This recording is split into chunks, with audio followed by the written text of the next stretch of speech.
Meu nome é Bispo Caicedo e o que vou revelar hoje vai virar de cabeça para baixo tudo o que você pensava saber sobre o mundo espiritual. Durante mais de 30 anos ministrei libertação, enfrentei demônios dos mais altos escalões do inferno e vi coisas que a maioria dos cristãos não conseguiria processar. Mas nada, absolutamente nada me preparou para a noite em que descobri a verdade mais chocante da minha vida. Existem igrejas evangélicas cheias, com milhares de membros, cantando hinos, levantando as mãos, chorando no altar, e estão adorando Satanás sem saber. E, ao mesmo tempo, encontrei um terreiro de candomblé onde o próprio Jesus Cristo estava se manifestando de maneiras que envergonhariam muitas de nossas igrejas modernas. Sei que parece loucura. Sei que você está pensando, esse bispo enlouqueceu. Mas antes de fechar este vídeo, me dê apenas 10 minutos. Porque o que vou compartilhar não é teoria, não é especulação. São experiências reais, testemunhos verificáveis e revelações do próprio mundo espiritual que me foram mostradas em encontros sobrenaturais que mudaram completamente meu ministério. Tudo começou há 3 anos, quando recebi um telefonema às 3 da manhã. Era uma voz feminina, desesperada, quase histérica. Bispo Caicedo, ela disse entre soluços. Você precisa vir imediatamente. Minha filha está possuída, mas não é o que você pensa. Ela foi possuída, dentro da igreja, durante o culto, e o pastor disse que era o Espírito Santo. Acautelai-vos, porém, dos falsos profetas, que vêm até vós vestidos como ovelhas, mas interiormente são lobos devoradores. Por seus frutos os conhecereis. Mateus 7, 15 e 16. Se você quer saber a verdade completa sobre o que está acontecendo no mundo espiritual, se inscreva agora neste canal e ative o sininho. E deixe seu like, porque o que vem a seguir precisa alcançar o máximo de pessoas possível. A igreja precisa acordar. Peguei meu carro imediatamente e dirigi por 40 minutos até a casa de Dona Carmen, a mulher que havia ligado. Quando cheguei, encontrei uma cena que já tinha visto centenas de vezes. Uma jovem de 17 anos, amarrada numa cadeira, gritando com uma voz que não era dela, os olhos revirados, espuma saindo da boca. Quanto tempo ela está assim? Perguntei a Dona Carmen enquanto abria minha Bíblia e meu frasco de óleo ungido. Desde ontem à noite, bispo. Foi durante o culto de domingo. O pastor convidou quem quisesse fogo novo para ir à frente. Minha filha foi uma das primeiras. Ele colocou a mão na testa dela e ela caiu. Começou a tremer, a falar em línguas. Ou pelo menos achamos que era línguas. Mas quando tentamos levantá-la, ela nos atacou. Arranhou meu marido, mordeu o obreiro que tentou ajudar. E desde então está assim. Olhei para a garota. Seu nome era Júlia. Eu a conhecia desde criança. Família evangélica tradicional. Sempre foi uma menina doce, tranquila, dedicada aos caminhos do Senhor. Em nome de Jesus Cristo de Nazaré, comecei com autoridade. Eu ordeno que todo espírito imundo se manifeste agora. A reação foi imediata. Júlia começou a rir, mas não era uma risada humana. Era uma gargalhada gutural, malévola, que fazia os pelos do braço se arrepiarem. Ah, Caicedo, disse a voz através dela. Você não tem poder aqui. Esta menina foi entregue a nós, voluntariamente, no altar, com cânticos, com palmas, com aleluias. Mentiroso, gritei. O pai da mentira não pode dizer verdade. Em nome de Jesus, eu ordeno que você saia. Mas o demônio continuou rindo. Você quer saber a verdade, Caicedo? A verdade que vai destruir seu mundinho religioso? A verdade é que aquela igreja onde ela foi abençoada ontem é minha. O pastor é meu. Os líderes são meus. Eles acham que estão servindo ao Deus Altíssimo, mas na verdade cada culto, cada louvor, cada oração está sendo oferecida a mim. E o mais engraçado, eles não fazem a menor ideia. Senti um frio na espinha. Já tinha ouvido demônios mentirem antes, mas havia algo na forma como ele falava. Uma confiança, uma certeza que me incomodou profundamente. Prove o que está dizendo, desafiei. Prove! O demônio riu ainda mais alto. Está bem, vá até aquela igreja amanhã à noite. Mas não vá como o bispo Caicedo, o famoso exorcista. Vá disfarçado, como um visitante comum. E use seus olhos espirituais, aqueles que o Altíssimo te deu. Veja o que realmente está acontecendo. Veja para quem aquelas pessoas realmente estão cantando. Continuei o trabalho de libertação por mais 3 horas. Finalmente, com muito esforço, jejum e oração intensa, consegui expulsar aquela entidade de Júlia. Ela acordou confusa, cansada, sem memória clara do que havia acontecido. Mas as palavras do demônio ficaram ecoando na minha mente. Seria possível? Uma igreja inteira, aparentemente cristã, na verdade servindo às trevas, parecia absurdo. Mas, ao mesmo tempo, eu sabia que o engano é a arma mais poderosa do inimigo. Antes de continuar, me diga nos comentários de onde você está assistindo esse vídeo, qual cidade, qual estado. Quero saber até onde essa mensagem está chegando. Na segunda-feira à noite, fiz exatamente o que o demônio havia sugerido. Não porque confiasse nele, mas porque o Espírito Santo estava me incomodando para investigar. Vesti roupas simples, nada que me identificasse como líder religioso, e fui até a igreja Avivamento Total, a igreja onde Júlia havia sido abençoada. O templo era impressionante, moderno, luzes de LED coloridas, som profissional, telas gigantes transmitindo imagens cinematográficas. Ao entrar, fui recebido calorosamente por dezenas de obreiros sorridentes. "Primeira vez aqui, irmão?" perguntou um jovem uniformizado. "Sim", respondi simplesmente. "Vai amar. Este é o melhor lugar do mundo. A presença de Deus aqui é sobrenatural." Sentei-me discretamente no fundo e observei. O culto começou com uma banda completa. Bateria, guitarras, teclados, backing vocals. O som era perfeito. A produção era impecável. As pessoas ao meu redor levantavam as mãos, choravam, dançavam. Fechei meus olhos e orei silenciosamente. "Espírito Santo, mostra-me a verdade. Deixa-me ver com olhos espirituais." Quando abri meus olhos, o que vi me fez querer vomitar. Sobre o altar, onde deveria estar a presença de Deus, havia uma entidade massiva, negra, com olhos vermelhos brilhantes. E de cada pessoa no louvor, do baterista, dos vocalistas, até do próprio líder de adoração, saíam cordas espirituais, conectadas diretamente àquela criatura. Eles cantavam "Aleluia", mas a energia não subia para o céu. Descia, alimentava aquela entidade. Cada palma, cada glória a Deus, cada amém, era como combustível para aquela coisa horrenda.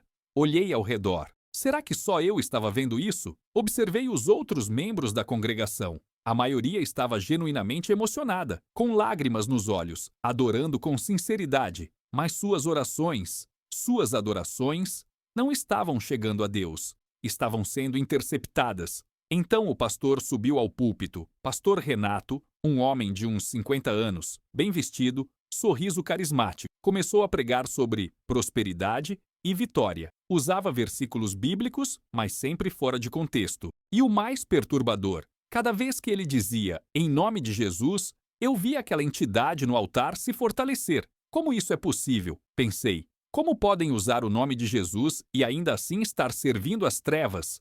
Mas então o Espírito Santo me mostrou algo que eu nunca tinha compreendido completamente. Não é o nome de Jesus pronunciado que tem poder. É o verdadeiro Jesus. Quando você serve a um Jesus diferente, um Jesus de prosperidade material, um Jesus que está a seu serviço, um Jesus que nunca exige renúncia ou sacrifício, você não está servindo ao Jesus Cristo bíblico. Está servindo a uma falsificação demoníaca. E aquela igreja, sem saber, havia criado um ídolo.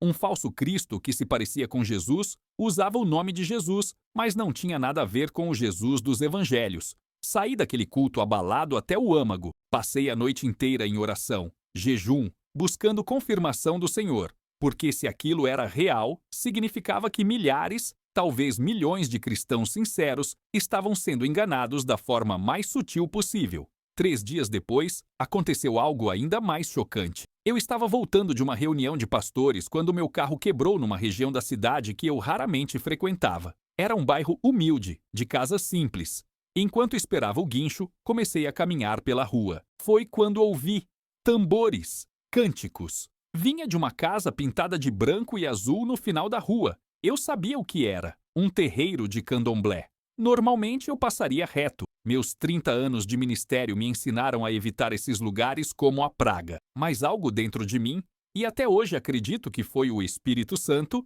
me impulsionou a me aproximar. O portão estava entreaberto. Dei alguns passos para dentro do quintal, escondido atrás de uma árvore, apenas observando. A cerimônia estava acontecendo. Pessoas vestidas de branco giravam ao som dos atabaques. Havia imagens, oferendas, velas, tudo que eu sempre associei com ocultismo e feitiçaria. Mas então, algo inexplicável aconteceu. Vi um dos participantes, um homem negro de uns 60 anos, cair no chão.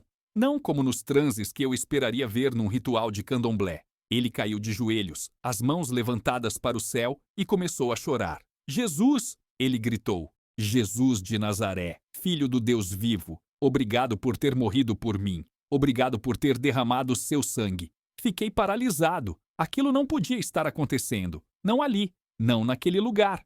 Mas então vi algo que mudou tudo. Vi a mesma luz gloriosa que eu via quando o verdadeiro Espírito Santo se manifestava em nossas reuniões de oração. Vi anjos, anjos reais, brilhantes, poderosos, descendo sobre aquele homem. E ouvi uma voz, clara como cristal, que reconheci imediatamente como a voz de Cristo. Caicedo, você me procura em palácios e me perde em choupanas. Procura minha cara em templos de mármore e não me reconhece nos lugares humildes. Este homem que você despreza me ama de verdade. Seu coração é puro. Sim, ele está confuso sobre muitas coisas. Sim, ele mistura tradições, mas ele busca a mim genuinamente. E eu estou com ele. Minhas pernas fraquejaram. Tive que me apoiar na árvore. Tudo que eu acreditava, tudo que pregava sobre lugares impuros e rituais demoníacos estava sendo desafiado diante dos meus olhos. Não estou dizendo que o candomblé é certo. Não estou dizendo que devemos misturar religiões. Mas o que Deus estava me mostrando naquele momento era algo muito mais profundo e perturbador. Ele estava me mostrando que muitas vezes julgamos pela aparência externa, pelos rituais, pelas denominações, mas Deus vê o coração. Aquele homem no terreiro, com toda a sua confusão teológica, amava Jesus genuinamente. Ele não entendia corretamente, mas seu coração era sincero.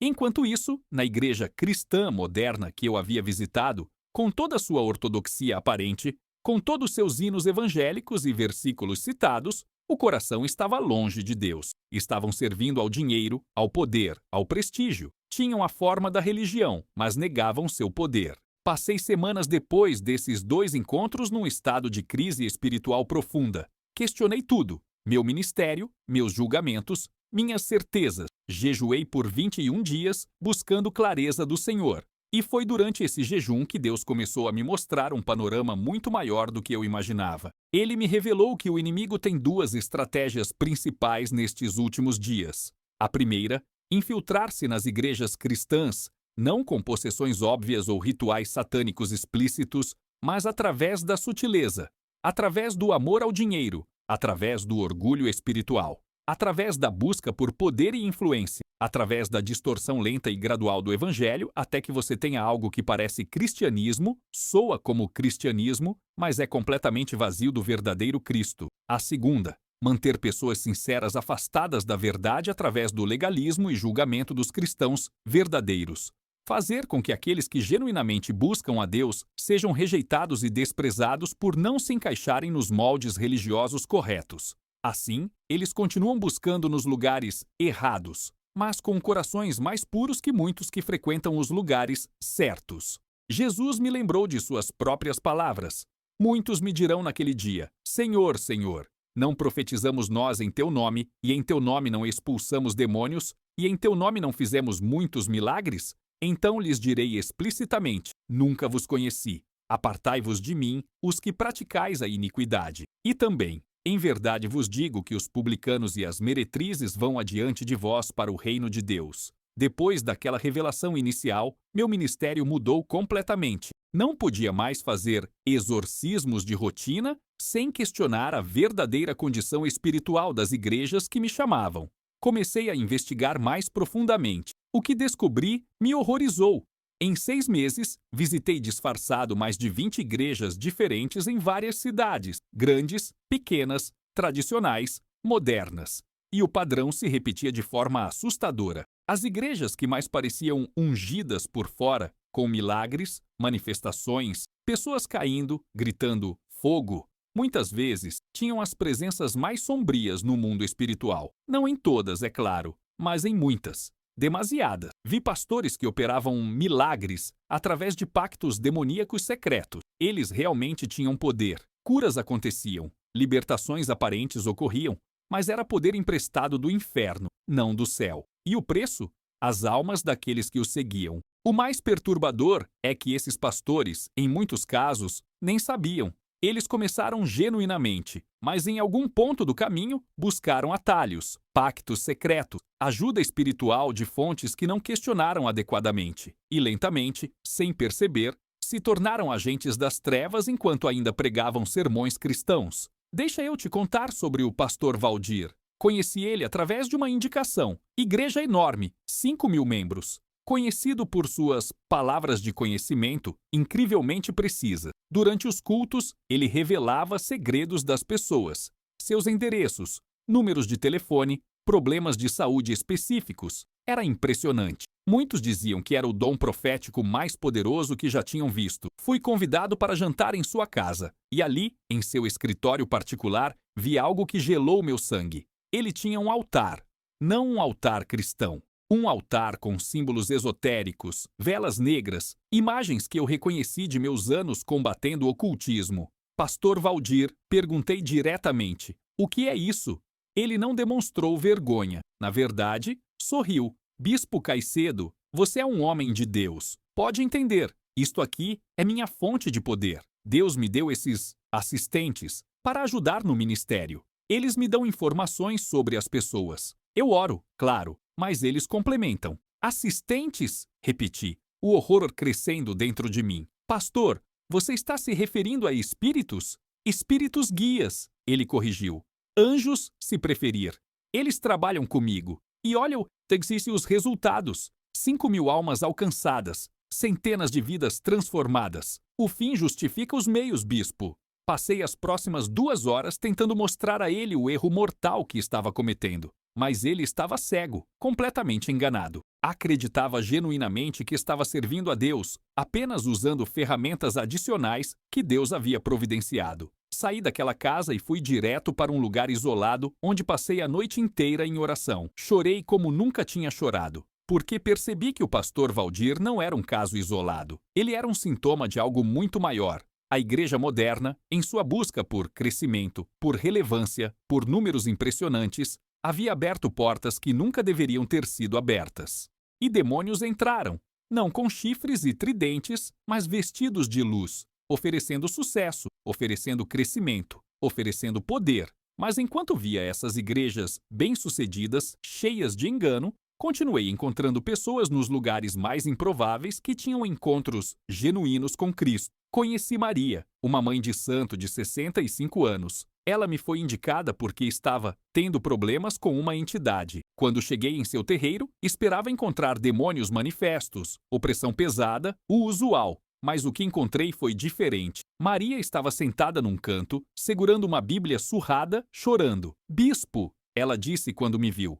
Acho que estou ficando louca. Há 3 meses, durante uma cerimônia, vi um homem. Ele era radiante. Usava roupas brancas simples, tinha marcas nas mãos. E ele me chamou pelo nome. Maria, ele disse. Eu sou o caminho, a verdade e a vida. Você me procura nos orixás, mas eu estou aqui. Sempre estive. E você já sabe quem eu sou no seu coração. Desde então, ela continuou, não consigo mais fazer os rituais. Toda vez que tento, vejo aquele homem. E sinto um amor tão grande que dói, como se meu peito fosse explodir. E uma voz dentro de mim continua dizendo, venha para mim. Sentei ao lado dela. Maria, esse homem que você viu, era Jesus Cristo, o verdadeiro. E ele está te chamando. Mas eu sou mãe de santo, bispo, ela protestou. Faço isso há 40 anos. Não posso simplesmente abandonar tudo. As pessoas dependem de mim. Meus filhos de santo? Maria, perguntei gentilmente, o que seu coração quer fazer? Ela ficou em silêncio por um longo momento. Então, com uma voz quebrada, sussurrou. Eu quero segui-lo. Quero conhecer esse Jesus que me ama assim. Mas tenho medo. Medo de ser rejeitada. Porque sei que os cristãos me veem como inimiga, como bruxa, como serva do diabo. E ali estava. A verdade dolorosa. Quantas pessoas como Maria existiam? Pessoas sinceras, buscando a Deus nos lugares errados, simplesmente porque foram rejeitadas, julgadas e condenadas pelos cristãos que supostamente deveriam mostrar o amor de Cristo? Passei 3 meses discipulando Maria. Não foi fácil. Ela tinha décadas de confusão teológica para desaprender. Mas seu amor por Jesus era genuíno. E ela teve que enfrentar rejeição não só de sua comunidade de candomblé, que a via como traidora, mas também de muitas igrejas evangélicas que não conseguiam aceitar seu passado, até que finalmente encontramos uma pequena congregação. Ironicamente, num porão de casa, só 15 pessoas, onde ela foi recebida com amor genuíno. E hoje, Maria é uma das intercessoras mais poderosas que conheço. Suas orações movem montanhas, porque ela conhece a graça, conhece o que é ser perdoada muito. Enquanto isso, continuei investigando as igrejas prósperas. E o que Deus me mostrou sobre as características de igrejas infiltradas pelas trevas foi revelador. Primeiro sinal: obsessão com dinheiro. Não ofertas normais para manter o ministério, mas manipulação constante, campanhas financeiras intermináveis, promessas de retorno multiplicado, tratamento VIP para os que mais ofertam. Numa dessas igrejas, vi o pastor literalmente dizer: quem der R$1.000 hoje vai ter acesso especial a mim durante toda esta semana. Vou orar pessoalmente pelos seus pedidos. Aquilo não era cristianismo, era simonia, o mesmo pecado que Pedro repreendeu em Simão, tentar comprar as coisas de Deus com dinheiro. Segundo sinal: ausência de pregação sobre pecado, arrependimento e cruz. Só mensagens positivas, só vitória, só prosperidade. Nunca negue-se a si mesmo. Nunca tome sua cruz. Nunca o mundo jaz no maligno. Terceiro sinal: culto à personalidade do líder. O pastor é intocável. Questioná-lo é questionar a Deus. Ele vive como um rei enquanto as ovelhas passam necessidade, e isso é justificado como bênção de Deus. Quarto sinal: manifestações espirituais estranhas são não só aceitas, mas incentivadas. Cair no espírito virou competição. Quem cai mais, quem grita mais, quem convulsiona mais, é visto como mais ungido. Mas quando você olha com olhos espirituais, vê que muitas dessas manifestações não vêm do Espírito Santo, vêm de espíritos enganadores que as pessoas convidaram sem saber. Quinto sinal: falta de fruto genuíno. Números grandes, sim. Multidões, sim. Mas vidas transformadas, famílias restauradas, ex-viciados realmente livres? Quando você investiga de perto, descobre que há muito show, mas pouca transformação real. Comecei a documentar tudo isso, gravei testemunhos, reuni evidências e decidi fazer o impensável: expor publicamente o que estava descobrindo. Marquei uma conferência aberta, aluguei um auditório, convidei líderes de várias denominações e apresentei minhas descobertas. A reação foi mista. Alguns choraram, reconhecendo que eu estava dizendo verdades que eles próprios tinham testemunhado, mas não ousavam falar.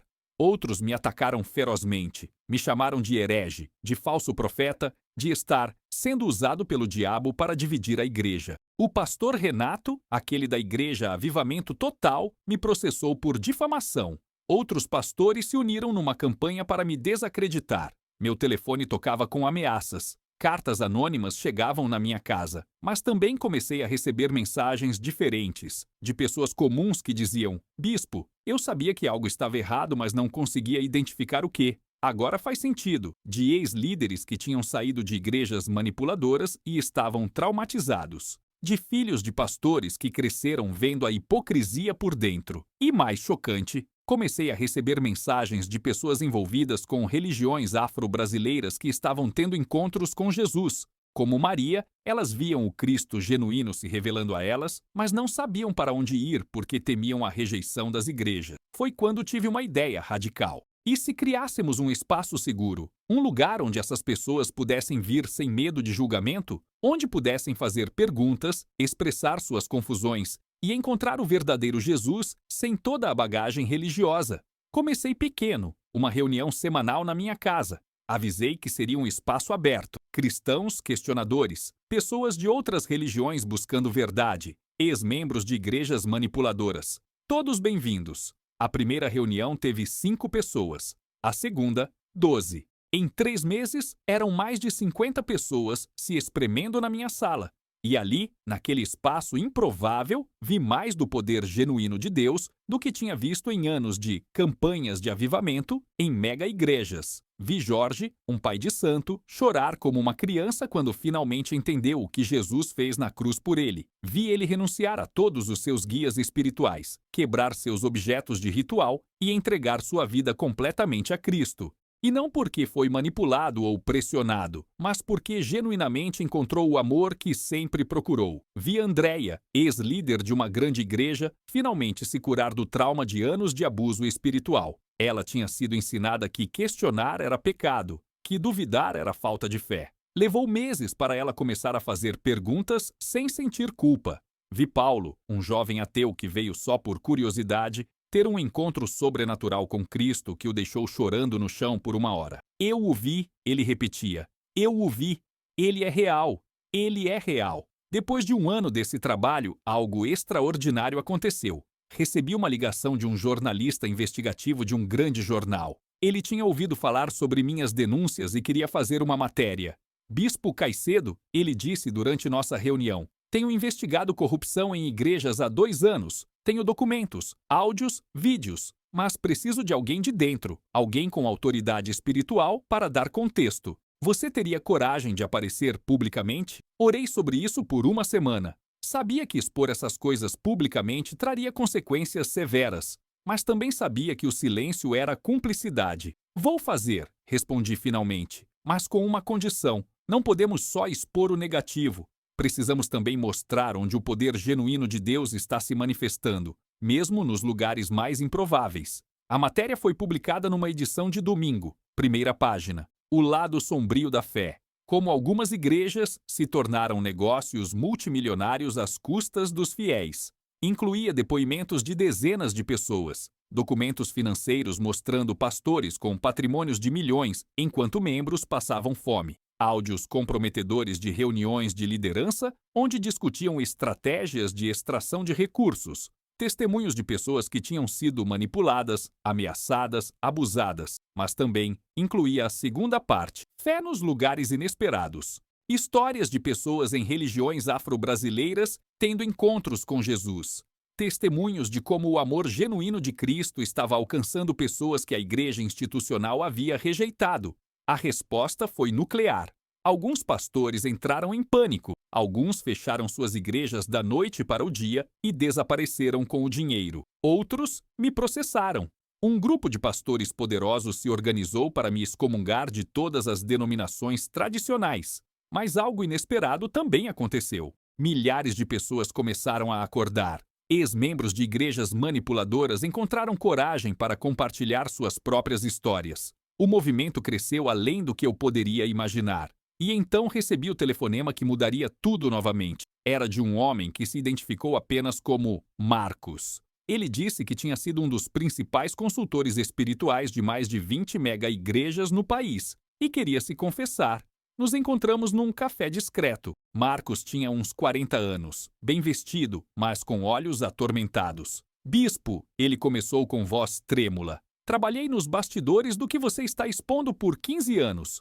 Fui eu quem ensinou muitos desses pastores como acessar poder espiritual alternativo. Fui eu quem os conectou com entidades que lhes dariam o crescimento que desejavam. E agora não consigo mais dormir. As coisas que fiz, as portas que abri, ele me contou tudo. Como havia um sistema organizado, uma rede. Pastores que começavam com igrejas pequenas eram abordados por consultores, que ofereciam métodos garantidos de crescimento, rituais específicos, pactos sutis, nada óbvio, tudo disfarçado de técnicas espirituais avançadas. Eles não percebem que estão abrindo portais para demônios, Marcos explicou.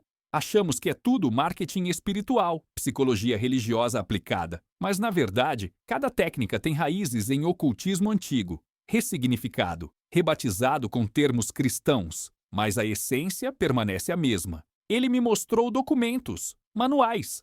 Um deles se chamava Crescimento Exponencial, Métodos Espirituais Comprovados. Quando comecei a ler, senti náusea. Eram instruções detalhadas de como fazer pactos sutis, como consagrar objetos para atrair bênçãos, mas usando símbolos ocultistas disfarçados, como canalizar energia espiritual durante cultos. E funciona? Perguntei, embora já soubesse a resposta. Funciona perfeitamente. Ele respondeu amargamente. As igrejas crescem, o dinheiro flui, manifestações poderosas acontecem. Mas qual é o preço? Bispo, vi pastores que começaram sinceros se tornarem monstros. Vi igrejas que eram pequenos rebanhos amorosos se transformarem em impérios frios. Vi o Espírito Santo ser afastado e substituído por outra coisa. Por que está me contando isso agora? Perguntei. Lágrimas correram pelo seu rosto. Porque minha filha de 8 anos começou a ter pesadelos. Ela vê coisas, entidades sombrias ao redor da nossa casa. E uma noite, ela olhou para mim e disse: Papai, por que você trouxe os monstros para casa? Naquele momento percebi. Tudo que toquei, tudo que construí está manchado. E não sei como consertar. Passei os próximos 6 meses trabalhando com Marcos, ajudando-o através de um processo intenso de libertação e arrependimento. Ele teve que desfazer pactos. Teve que contatar cada pastor que havia consultado e confessar a verdade. Muitos o rejeitaram. Alguns até o ameaçaram, mas alguns, poucos, mas alguns, ouviram e se arrependeram. E esses foram os começos de restauração genuína.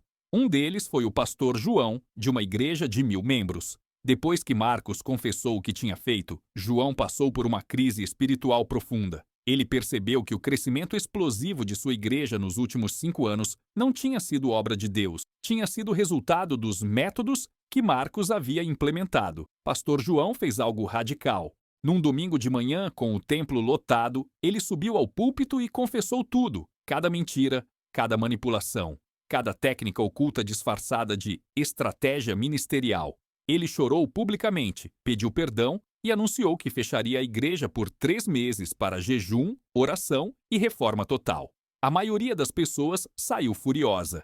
De 1000 membros, apenas 80 ficaram. Mas esses 80 eram genuínos. E quando a igreja reabriu 3 meses depois, era completamente diferente. Menor, mais pobre, mas com a presença genuína de Deus. Essas histórias começaram a se multiplicar, mas não sem resistência massiva. A máfia religiosa, porque era isso que era, começou a lutar de volta. Fui atacado em programas de TV. Blogueiros cristãos famosos escreveram artigos me denunciando. Fui acusado de estar em pacto com o candomblé porque defendi que Deus poderia alcançar pessoas lá. Recebi ameaças de morte. Minha casa foi vandalizada. Meu carro foi incendiado. Mas também recebi centenas de mensagens de apoio, de pessoas comuns, de vítimas de abuso espiritual, de ex-membros de cultos disfarçados de igrejas.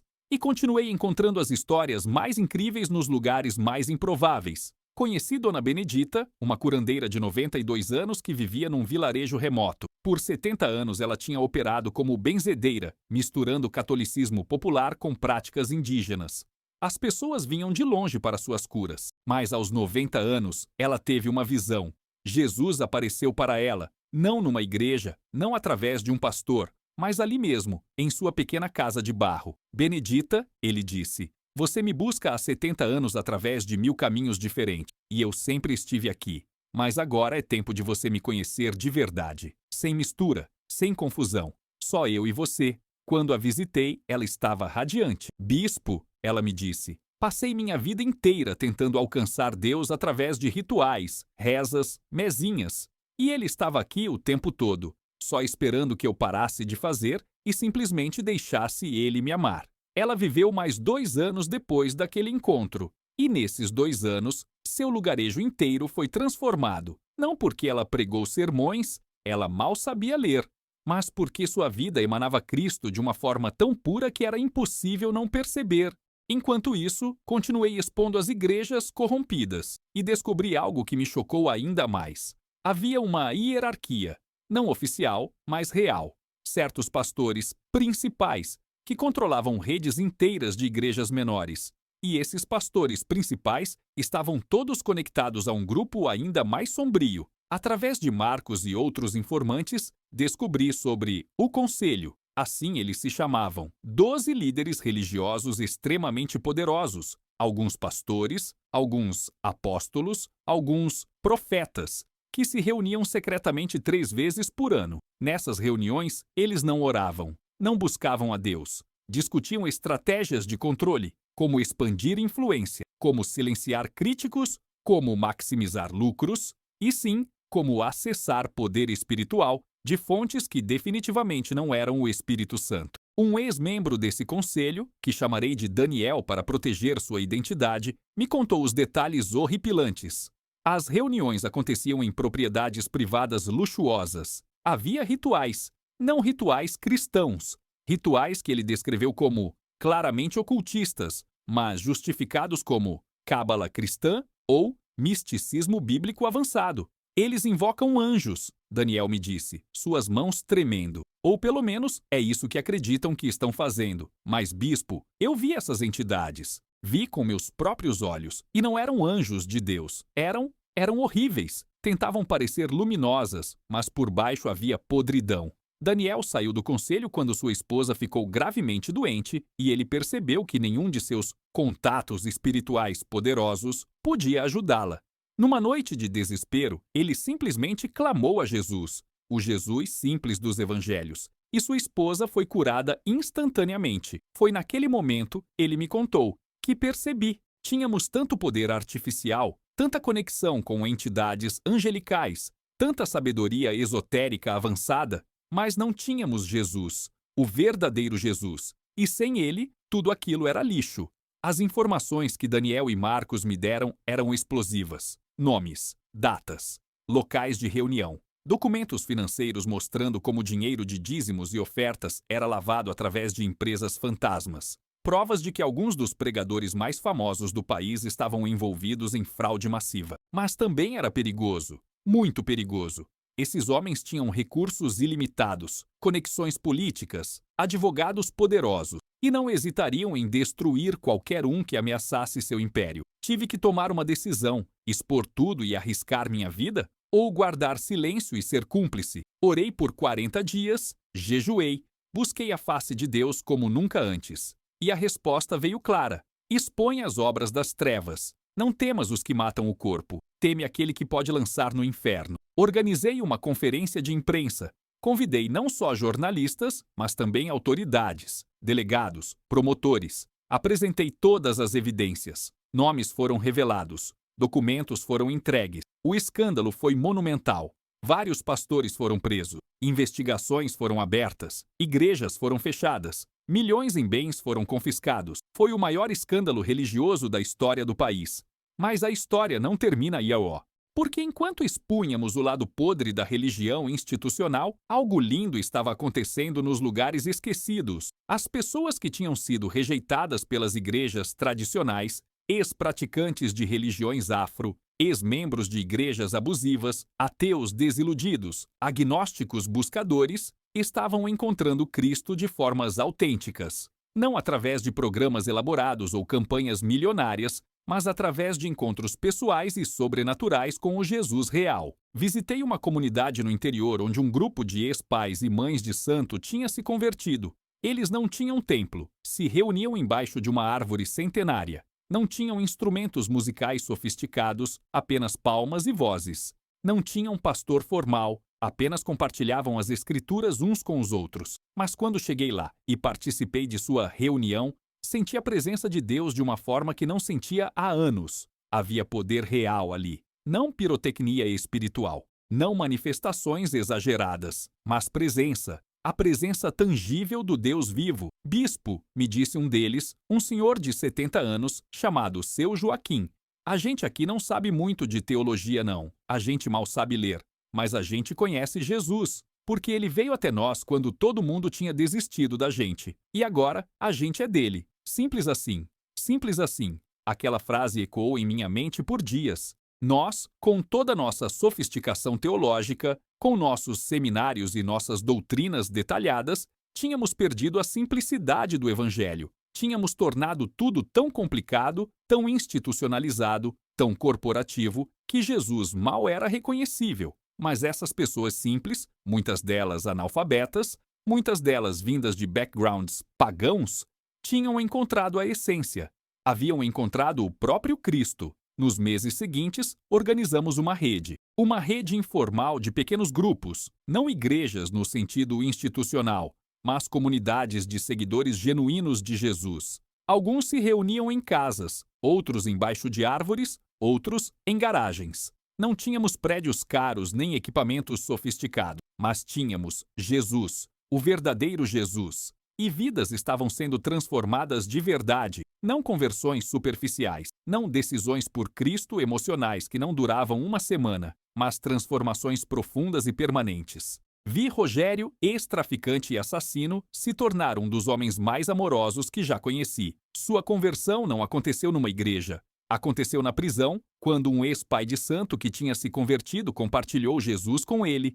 Hoje, Rogério trabalha com jovens em risco, salvando vidas com o mesmo amor que o salvou. Vi Cláudia, ex-prostituta que foi rejeitada por 15 igrejas diferentes por causa do seu passado, finalmente encontrar aceitação num desses pequenos grupos. Hoje ela lidera um ministério para mulheres que saíram da prostituição, oferecendo não só sermões, mas moradia, comida e amor genuíno. Vi histórias que nunca fariam manchete, que nunca seriam contadas em programas de TV, que nunca encheriam um estádio, mas que eram o verdadeiro evangelho em ação.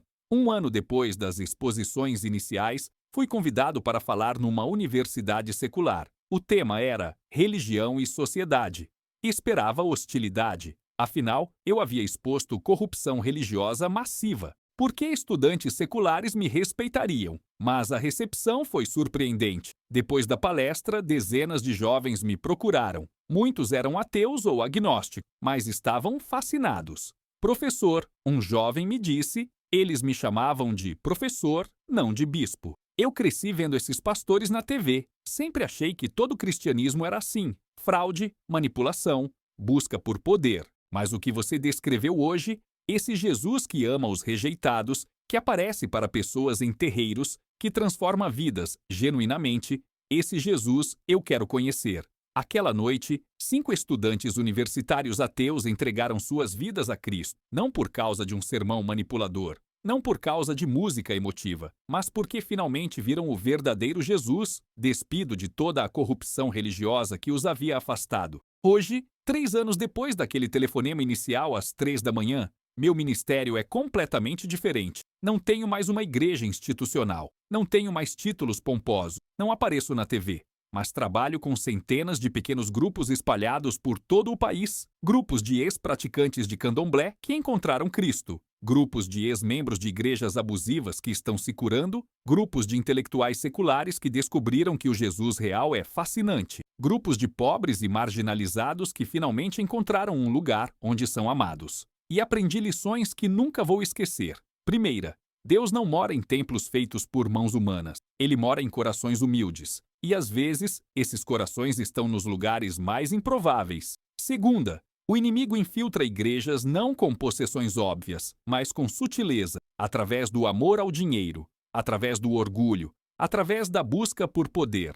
E quando uma igreja está comprometida assim, pode ter toda a aparência de piedade, mas negar o poder dela. Terceira, Deus está mais interessado em corações sinceros do que em doutrinas perfeitas. Ele prefere um buscador honesto e confuso a um religioso orgulhoso e correto. Quarta, o verdadeiro evangelho sempre transforma. Se uma igreja tem milhares de membros, mas nenhuma transformação real de vidas, algo está errado. Números não significam nada para Deus. Fruto significa tudo. Quinta, Jesus continua fazendo o que sempre fez, buscando e salvando o perdido. E ele não pede permissão às nossas instituições religiosas para fazer isso. Ele vai onde quer. Aparece para quem quer, salva quem quer. Recentemente recebi uma carta de Júlia, aquela jovem cuja possessão iniciou toda essa jornada. Ela está bem agora, completamente livre, e escreveu algo que me fez chorar. Bispo Caicedo, obrigada por ter coragem de buscar a verdade mesmo quando era desconfortável. Obrigada por ter exposto as trevas mesmo quando era perigoso. Por causa do seu trabalho, minha geração tem uma chance de conhecer o Jesus verdadeiro, não o Jesus fabricado da religião corrupta. E isso é mais precioso que qualquer coisa. Então hoje deixo você com estas perguntas. Você está adorando o Jesus verdadeiro ou um ídolo religioso com o nome de Jesus? Sua igreja produz fruto genuíno, vidas transformadas, famílias restauradas, vícios quebrados, ou apenas produz números e entretenimento? Você julgou e rejeitou pessoas que talvez estivessem buscando a Deus sinceramente apenas porque vinham dos lugares errados? Você está disposto a questionar seu próprio sistema religioso? Ou sua lealdade é mais à instituição do que ao próprio Cristo? Estas são perguntas difíceis, dolorosas até, mas necessárias, porque o tempo é curto e Deus está chamando seu povo de volta ao básico, de volta ao simples, de volta ao verdadeiro evangelho. Igrejas podem adorar Satanás com hinos cristãos nos lábios quando seus corações estão longe de Deus. E pessoas em terreiros de candomblé podem encontrar o verdadeiro Jesus quando o buscam com sinceridade. Porque Deus vê o coração. Sempre viu, sempre verá. A pergunta não é em que religião você está. A pergunta é: você conhece Jesus? O Jesus real dos evangelhos? O Jesus que amou os pecadores e confrontou os religiosos? O Jesus que não tinha onde reclinar a cabeça, mas tinha todo o poder do universo? Esse Jesus, senão, ele está te chamando hoje, não para uma religião, não para uma instituição, para um relacionamento pessoal, real, transformador. E se você o conhece, então tem uma responsabilidade: proteger outros de serem enganados, expor as trevas, mas também amar os confusos, os buscadores, os que estão nos lugares errados, procurando nos lugares errados, mas com corações sinceros. Porque no final, não vai importar se você foi católico, evangélico ou ex-praticante de candomblé. Vai importar apenas uma coisa: você conheceu Jesus, o verdadeiro, e deixou que ele te transformasse? Essa é a única pergunta que importa. E você não pode enganar Deus com a resposta. Que o Senhor abra seus olhos para ver a verdade e que ele te dê coragem para segui-la, não importa aonde ela te leve. Se esta história impactou você, se inscreva agora neste canal e ative o sininho. Vou continuar trazendo verdades que a maioria dos líderes religiosos tem medo de falar. Verdades sobre o mundo espiritual real, não o mundo espiritual de fantasia que muitos pregam. Deixe seu like se você concorda que a igreja precisa deste despertar urgente e compartilhe este vídeo. Por quê? Porque em algum lugar há alguém sendo manipulado numa igreja corrompida e precisa ver isso. Em algum lugar há alguém que abandonou a fé por causa de religiosos hipócritas e precisa saber que o verdadeiro Jesus é diferente. Em algum lugar há alguém buscando Deus nos lugares errados e precisa saber que ele pode ser encontrado. Escreva nos comentários: qual parte desta história mais te chocou? Você já presenciou alguma dessas coisas nas igrejas que frequentou? Seu testemunho pode ajudar outros a acordarem. E lembre-se, não tenha medo de buscar a verdade. Jesus disse: conhecereis a verdade e a verdade vos libertará. Mesmo que essa verdade seja desconfortável, mesmo que ela destrua suas certezas religiosas, porque é melhor ter verdade desconfortável do que mentiras confortáveis. Que Deus abençoe você e que Ele te dê coragem para seguir o verdadeiro Jesus, não importa o custo. Nos vemos no próximo vídeo, ou melhor ainda, nos veremos diante do trono de Deus. E naquele dia que possamos dizer que buscamos a verdade com corações sinceros. Fiquem com Deus, o Deus verdadeiro, não o Deus fabricado da religião corrupta.